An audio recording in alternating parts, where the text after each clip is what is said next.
If we took African Americans as a separate economy, it would be worth over $1.6 trillion in consumer spending, 1.8.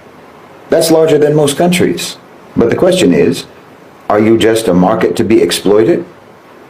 Or will you assert your own interests in global trade? See, this is exactly one of the issues that colonized countries have always had to struggle with, controlling their own trade relationships. Look, the only reason that countries like China or India or Japan or South Korea sell as much as they do in the United States is because of you. Your spending power fuels entire industries, yet you have no direct relationship with the nations that you trade with. Instead, your role is reduced to being passive consumers, while corporate middlemen dictate the terms of trade on your behalf, but not in your interests. Why are you allowing yourselves to be a colony when you should be a nation? I'm saying take direct control of your global trade. Ask yourself this: if African Americans had a sovereign economy, would you let foreign nations extract your wealth without negotiating fair terms? Would you allow others to speak for you in trade deals? Or would you send your own trade ambassadors to China, your own trade ambassadors to India? We are living in some interesting times. More and more people are starting to speak some hard truths.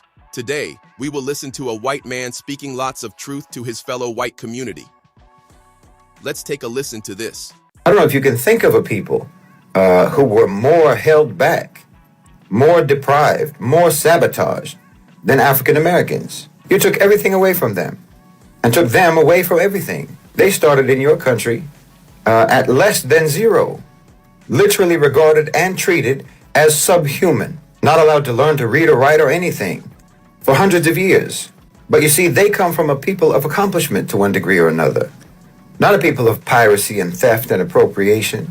They come from a people who created and built and developed. SHAHID BOLSEN is saying that if we took African Americans as a separate economy, it will be worth over $1.6 million in consumer spending 1.8, and that is larger than most countries, okay? But the question is, okay, so SHAHID BOLSEN is saying something about Black American, and I find it so much interesting because Black American have the highest spending or consumer spending with over $1.6 trillion. That means that if we take Black American as a separate economy, it will be worthier. It will be worthier. It's like a nation of itself that is thriving. Okay?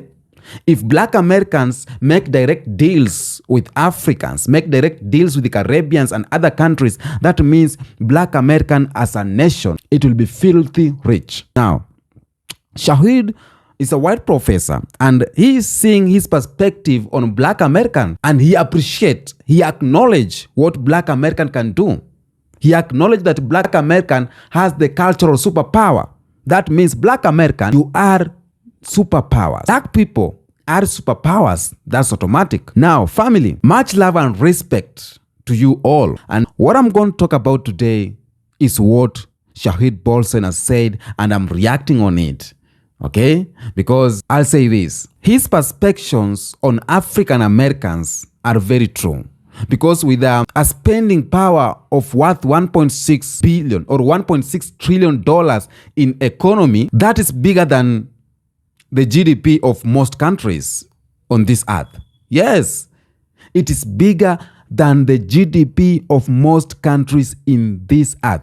It is bigger than nations that have seats at global table. It's bigger than nations that have seats in marketing deals, that have seats in securing resources and writing the rules of trade. So, according to this, what does that tell you as a Black American? What does that tell you as Black people? Yes, you are in America. And with this level of economic firepower, but still you are treated as nothing, okay? You are treated as nothing more than a market to be drained. My Black people, I want that to sink in because your black dollar is so much powerful, okay? And this one is so deep. I hope all Black people are watching this, and no bad blood. Let's take the message from this. SHAHID is challenging you. SHAHID is challenging Black people to think like a nation. Imagine a black trade representative going directly to China. Imagine black American representative going direct to Africa and negotiating deals. That's what I'm going to talk today. But before I go down on my video, I want to watch these clips here and then we'll come back and talk more. Literally think of the African American community, the black American community, as if we're talking about a colonized African country that rather than being invaded from without by colonizers, it was amputated from Africa and brought over to where the colonizers are. You know, it's a colonized African country inside of America. Just put that in your mind. Don't think of the African American community as just a collection of consumers within the United States, but think of it as a sovereign economic force, as a nation with its own global trade relationships. Like I said, if we took African Americans as a separate economy, it would be worth over $1.6 trillion in consumer spending, 1.8. That's larger than most countries. But the question is, are you just a market to be exploited? Or will you assert your own interests in global trade? See, this is exactly one of the issues that colonized countries have always had to struggle with, controlling their own trade relationships. Look, the only reason that countries like China or India or Japan or South Korea sell as much as they do in the United States is because of you. Your spending power fuels entire industries, yet you have no direct relationship with the nations that you trade with. Instead, your role is reduced to being passive consumers, while corporate middlemen dictate the terms of trade on your behalf, but not in your interests. Why are you allowing yourselves to be a colony when you should be a nation? I'm saying take direct control of your global trade. Ask yourself this: if African Americans had a sovereign economy, would you let foreign nations extract your wealth without negotiating fair terms? You know, would you allow others to speak for you in trade deals? Or would you send your own trade ambassadors to China, your own trade ambassadors to India or to Africa or to Europe to negotiate on your own behalf? You know, China is your biggest supplier. That's your biggest trade partner, a foreign trade partner. African American spending drives massive imports from China. Clothing, electronics, beauty products, appliances, on and on and on. Without your consumption, many of these industries would collapse. That's just a fact. So why are you not negotiating with China directly? Why don't you have African American trade delegations meeting with Chinese business leaders? I mean, maybe you do, I don't know. I haven't been there for a long time. But you need direct relationships, business partnerships. Bypass the American corporate middlemen who mark up the prices and control the supply chains and so on. You don't need to go through them. If African Americans had their own independent economic councils, they could establish direct trade relationships. They could cut the costs. They could increase ownership. They could ensure fair treatment and so forth. You see what I'm saying? Establish direct ties. The second largest foreign trading partner of the African American community is India. You know, the hair and beauty industry especially. African Americans spend between roughly $1.2 billion annually on hair products, hair and beauty products, which a significant portion of that comes from India. But why aren't you negotiating with Indian suppliers on as equal trading partners? You know, do you have African American trade ambassadors in India securing direct sourcing agreements? Why allow multinational corporations to be the gatekeepers when you're the ones who are sustaining this industry? You see what I'm saying? If you control the flow of capital, you control the industry that relies on that capital. You should be setting the terms, not just being a customer. Because look, you know, I know we always act like being a consumer is exclusively a weak position, but it doesn't have to be passive. It doesn't have to be like that. There's no business without consumers. Consumers have power. You know, even the European Union, do you know that that you keep the African American community keeps the luxury industry alive? African Americans spend billions of dollars on European brands. Gucci, Louis Vuitton, you know, Balenciaga, what have you. What if instead of just buying, you demanded equity in these companies? What if you had a stake in the very industries that you support with your consumption? I mean, you can negotiate. You have leverage. You have the power of your spending. Use it. And okay, if you think of African Americans as a country unto themselves, then obviously your biggest trading partner of all is the United States itself. African Americans, like all Americans, spend the bulk of their income on housing, on healthcare, on education, entertainment, and all of that is controlled by American corporations. All of your money is going to American corporations, most of it. But right now, you don't negotiate your role in the economy. You just accept whatever's given to you. But why should African Americans or any other minority, so-called group, allow their wealth to just be extracted without any reinvestment? You know, this is a dimension of corporate democratization. You're not just workers or consumers in this system. You are the foundation of wealth for entire industries. So you should be negotiating like a sovereign entity. Become a nation within a nation. And that's for all so-called minority groups in America. Economic sovereignty doesn't mean that you're isolating your community economically. It just means control. It means that before a single dollar leaves your community, it circles within your community.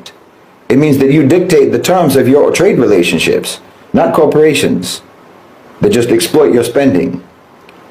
This is what every nation does, unless it's colonized. So now the question is, are you going to continue playing the role of a colony, or are you going to take your place as a sovereign economic power within the United States? Because until you do, you will remain what you have always been in America, just a resource to be extracted, not a force to be reckoned with. I don't know if you can think of a people who were more held back, more deprived, more sabotaged than African Americans. You took everything away from them and took them away from everything. They started in your country at less than zero, literally regarded and treated as subhuman, not allowed to learn to read or write or anything for hundreds of years. But you see, they come from a people of accomplishment to one degree or another, not a people of piracy and theft and appropriation. They come from a people who created and built and developed in their own land. And even though you did everything that you could possibly do to suppress them, to hold them down, to hold them back, and you're still doing that until today, nevertheless, I don't think anyone can dispute the fact that African Americans have become a global cultural superpower. Culturally, they're a superpower. Whatever cultural soft power that America has in the global South, it's African American. Trump's so-called gold card program, visa program. You've heard about this?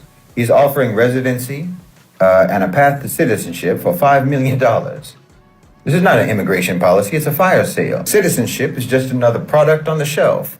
I mean, why not tweak that program? Allow Americans to sell their citizenship for $5 million. Now that makes sense. Let struggling Americans get paid and move out of that country with their newfound millions. That's a program I could get behind. Imagine if, for instance, just say 10% of African Americans could sell their citizenship for $5 million each.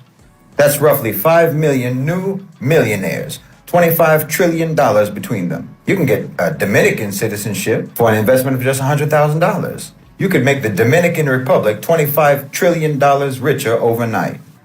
You know, I'm just saying African Americans because they have the most obvious reasons for being interested in selling their citizenship, since they don't get much out of it in the first place.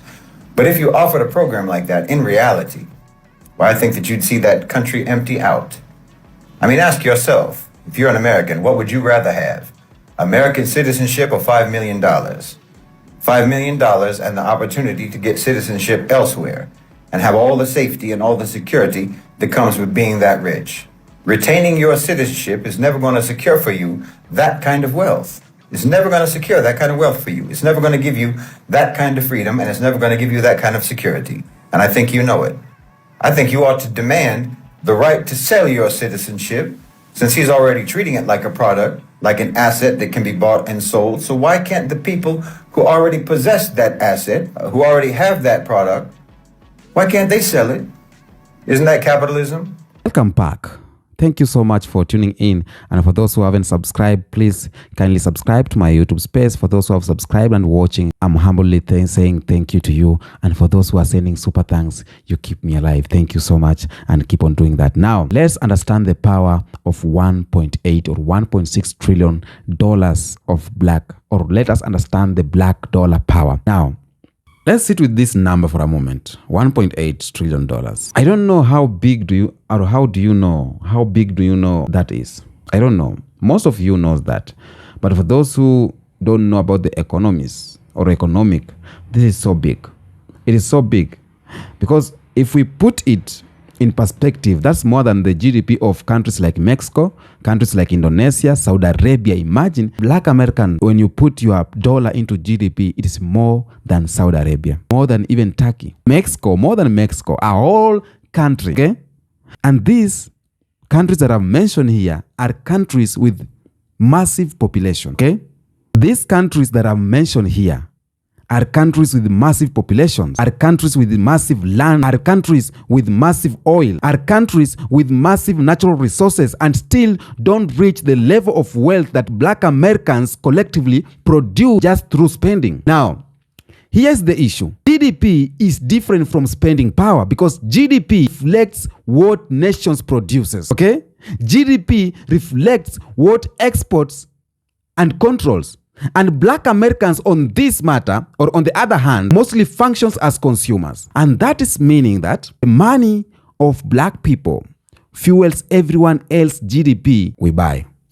Okay? But you know what? You don't own this. You can fuel the GDP of everyone, but you don't own this. You spend, okay? But you don't circulate. That means you as Black people, you enrich others, but you don't control. Think about that. All industries exist because of Black people. The hair and beauty industry thrives because of Black people, of the culture of Black people. Sports rely on the talents of Black people. Music industry feeds off the creativity of Black people. That means that everything in America is built off the back of Black people. Everything that creates the economy of America, everything that feeds the influence of America is because of Black people. And yet in return, Black people are still treated as second-class citizens in America. We all agree that, yeah? And that's what SHAHID BOLSEN is exposing. Who are the economic giant treated like a beggar? That is reality. If you sit back and think about this, if you think about your spending power, you will know what we are trying to talk about. And that's why we are saying, if Black people act like a nation, if Black Americans act like a nation, they will be unstoppable, untouchable. Now, I want to break down something here historically because I love going back to history, because what SHAHID said is exactly what colonized nations faced. When African was colonized back then, Europe didn't come to share or trade fairly. They came to extract in Africa. We are not trading with Europe fairly. France is not trading with Burkina Faso fairly. They are extracting from Africa with no fair deals. They came to take raw materials. They came to take gold, diamonds, rubber, name them, and ship them to Europe to build their industries. So Africa was left improvised even though Africa had the wealth. Now, what do we see in America right now? Black Americans are the raw material. Not gold, not diamond, not uranium, but Black Americans are the consumer spending. Black Americans are the culture. Black Americans are the labor, creativity, and influence. So Black people generate wealth that is shipped out of white-owned corporation, white-owned industries, white-owned banks, and the money does not circulate back to Black people. So it is the same colonial model, just updated, okay, just changing clothes. So instead of a king in Europe sending ships, it's a CEO in Silicon Valley sending ads, okay? Instead of chains and whips, it's contracts, credits, and debt. But the end, we're still getting the same results. The king with the whips and the ads still getting the same results. So the wealth leaves Black people and builds someone else's empire. Now, how are Black people the market nation? How are Black people the market, or how are Black people the nation? Here's the key question that I'm going to ask. If you know, tell me in the comment section, but I'll say this. We act like a colony as Black people, not like a sovereign people, because you have the numbers, you have the talent, you have the wealth, but not the collective power. Why? Because the system has trained you to be consumers first. The moment we get the paycheck, the moment you get just the paycheck, do you know where it goes? Right back into their corporations, okay? You as Black people, you are spending more on luxury brands. You are spending more on luxury than you invest in the land. You spend more on entertainment than you do in building institutions, okay?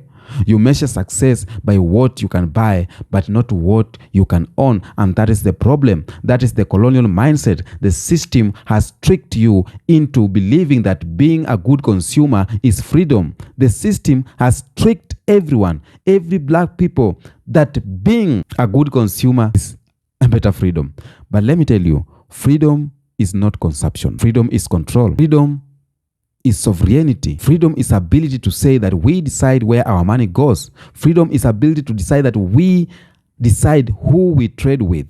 We decide what deals we make. That is the freedom. Just imagine if we take even the fraction of 1.8 million or 1.8 trillion dollars and used it like a nation. Imagine if African Americans had a trade ambassador going directly to African nations, to China, negotiating deals for cocoa, for coffee, technology, or fashion. Imagine us building direct relationship with nations like China, India, and Brazil. Imagine if instead of buying from Nike, we create global sneaker brands.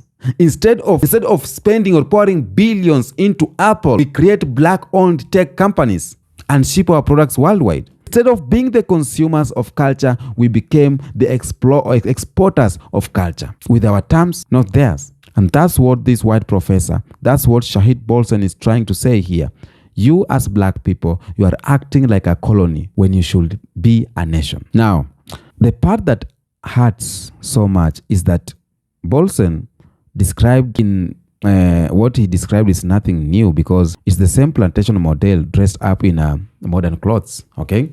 Now, back then, the plantation owner took labor of black people, sweat, bodies, and turned it into cottons, okay? They took it and turned it into sugar and turned it into tobacco. And that wealth built America. But did you control it? No, you didn't. And today, the plantation looks different. It's corporate logos instead of slave masters.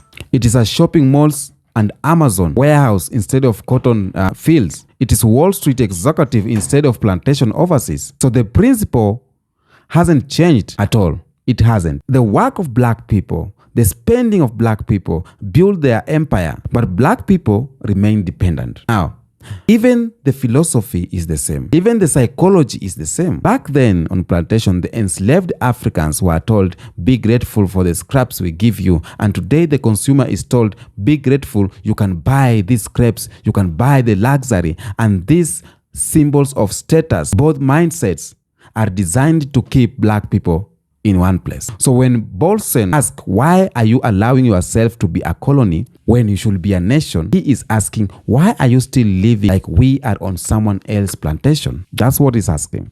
And we have the illusion of inclusion. Okay? Because you make 6 figures here, you drive luxury cars, you got celebrity worth millions. But if I keep it real, the collectively wealth gaps tells the truth. White families on average have 10 times more wealth than black families, times more than black families. So how is that possible in a community worth $1.8 trillion in spending? How? It's just possible because spending is not ownership. Spending is not control. Spending is not sovereignty. You buy Louis Vuitton, but you don't own Louis Vuitton or Vuitton, whatever, how they call it. You buy Gucci, you don't own Gucci. Does Gucci wear you? Gucci does not wear you. Black people build Nike into a global empire, but Nike is not black owned. The illusion is that black dollar make black people powerful, but the reality is black dollar makes them powerful. It is the illusion of inclusion. They show us a few black billionaires and say, see, you have made it. But behind that image, the system still extracts the wealth of the many to enrich the few. And it keeps white corporation in power. So we will imagine today, let's continue to imagine. Imagine America, or imagine black America as a nation within a nation.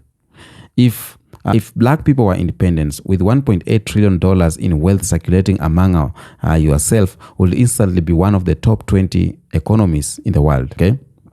So think about what that means. That means that you could build schools without begging of government. You could create banks that don't redline our people. Okay? You could develop hospital, farms, and supply chains. You could form your own media. So instead of being told that what's possible. We just could set the agenda. And that's what this white professor meant. He said, if you were sovereign, would you allow foreign nations to extract your wealth without negotiation? Of course not. Of course not. But right now, black people allow it daily. Daily. And that's what I call psychological change. Psychological change, it's because the system has conditioned black people to believe that you are not a nation. You are just individuals. The system tells you that don't think collective, don't think black first, don't think about global power, about yourself, about your paycheck, think about your car, think about your house, think about your survival. And that mindset is by design, because the moment you start to see yourself as a collective nation with collective wealth, the game changes. So the system fears that moment. And that's why black leaders who preached self-sufficiency, nationhood, and economic control were persecuted. Marcus Garvey, Malcolm X, Luther King, they were attacked. Why? Because they were telling us the same thing this white professor is telling us now. Stop being a colony, start being a nation. Stop being a colony, start being a nation. Africa is the richest continent on earth when it comes to resources, but yet we are the poorest when it comes to wealth distribution. Why? Because Africa has been treated as a colony. Europeans and Asian nations extract the wealth, while African nations remain dependent. Black Americans face the same dynamic inside America. So what happens when they connect the dots? What happens when the African American with 1.8 trillion economy links directly to African resources? Just imagine this, because Black America negotiating directly with Ghana for cocoa trade, or Black America setting up direct tax partnership with Nigeria. It's amazing. The connection will turn us from consumers into a global players. The connection will close the loop of colonization. Instead of being drained by white corporation, we will build black to black trade across oceans. They have the fear of this black sovereignty. They fear that. Okay? And they don't want you to know. White America fears this conversation. They fear it because they know that if black people ever unite economically, if we ever take control of the 1.8 trillion, then the system of whites will collapse. It will collapse because their system is built on our dependence. It will collapse because their corporation lives off the spending of black people. Their industries thrive off the creativity of black people. Their banks rely on the deposit of black people. So if we redirect even 20% of our spending into black to black, into black-owned institutions, everything will change. Everything will change. And that's why they flood black people with the distractions, celebrity gossips, endless consumer trends, sport hype, okay? Just anything to keep black people from realizing the power of collective economic sovereignty. Now, my people, I know from there is something we have learned from what SHAHID BOLSEN said and from what I've been thinking, because I take it and reacting on it, I research on what that will happen. So as black people, we have a vision of global black nation. So the end game here is not just black America. The end game here is global, because with the $1.8 trillion of black American linking directly with the resources in Africa, the culture of Caribbean and the innovation of Afro-Europeans, when you unite globally as black people without borders, but with shared wealth and shared culture and shared destiny, that's when we will stop being the colonies. That's when we will stop being exploited. That's when we stop, or when we become what we want to become. So let's think about that. Okay, let's think about that, and let's bring back what Bolden has said. Okay, we need to be a nation as black people. Tell me what you think on the comment section. Until next episode, peace out.